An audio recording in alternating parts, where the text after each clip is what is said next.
Le projet NetMed Youth est un projet novateur, comme vous dites, et c'est la première fois aujourd'hui qu'on le lance de manière concrète au Maroc, en réunissant 12 associations qui seront membres du comité du groupe de travail et de conseil de l'UNESCO dans le cadre de ce programme qu'on met en place avec l'Union européenne. Donc c'est un partenariat entre l'UNESCO et l'Union européenne. Et l'objectif, c'est de dire que aujourd'hui en 2014 au Maroc, mais aussi dans 10 pays de la région couverts par ce programme, eh bien, les jeunes et l'association de jeunesse a développé un certain nombre d'expertises sur 3 domaines.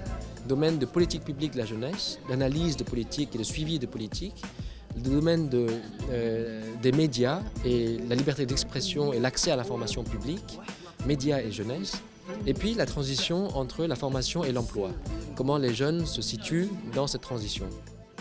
Voilà les 3 axes de travail de ce projet-là, et le cœur du projet, ce sont les associations de jeunesse, qui doivent aujourd'hui définir ensemble, de manière consensuelle, les priorités de travail dans ces 3 axes à venir sur 3 ans pendant lesquels va durer ce projet.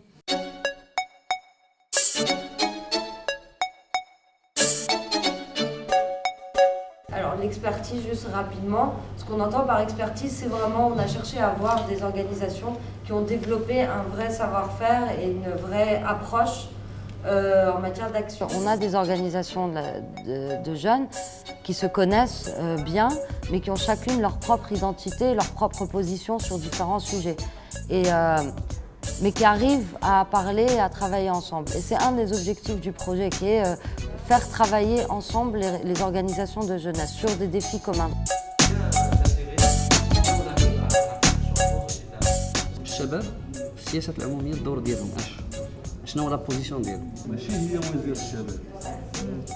On travaille avec, on avance, on accompagne. Aujourd'hui, c'est l'atelier de lancement. Donc, je suis très enthousiaste par rapport à ce projet. Donc, j'espère que durant ces 3 ans, qu'on va collaborer, qu'on va travailler dans un cadre très sympa et convivial. J'espère que le résultat aussi sera au niveau de nos attentes et de nos aspirations. Il ressent quelque chose, il y a un vide profond, c'est la formation.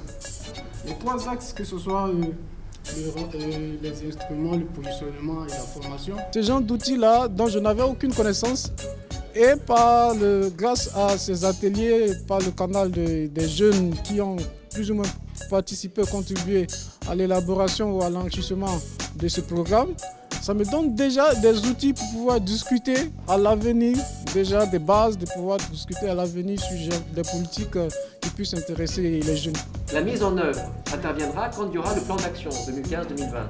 Agigi tout à l'heure nous a dit déjà qu'ils vont travailler avec le MJIS sur l'axe employabilité et l'auto-emploi, financé par le World Bank, qui est un axe spécifique de la SNIC.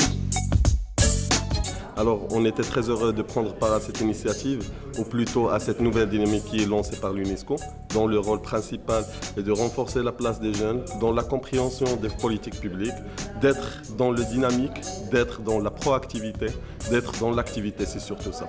Alors, avant de passer à l'activité, à l'action, il faut comprendre, et c'est pour cela qu'on était là durant ces 2 jours qui sont passés, certes, dans un monde très chargé, certes, mais avec beaucoup de fun, avec beaucoup d'apprentissage, avec beaucoup d'échanges. Alors voilà, on était très heureux. Merci, à très très bientôt. De manière générale, avec par exemple, tout ce qui est accumulé jusqu'à présent, analyser les politiques publiques, chaque année, on organise une bourse de 45 000 dirhams, 5 lauréats. Un prix du journalisme d'investigation, des fois c'est thématique, droits humains, environnement, etc. Principalement de sortir les étudiants du stress des études et plutôt les encourager à s'exprimer au sein de leur société.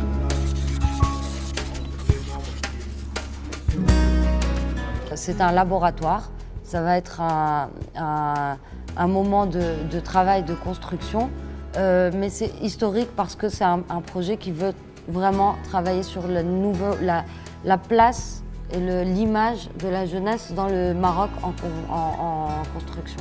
Ils ne se prennent pas au niveau des gens qui préparent le modèle, ou qui développent le modèle, ou qui font les scénarios, ils se prennent à au plus haut niveau de la décision politique, d'un ministre qui répond à un ensemble d'éléments qui ont été déterminés au niveau de son gouvernement. Il est important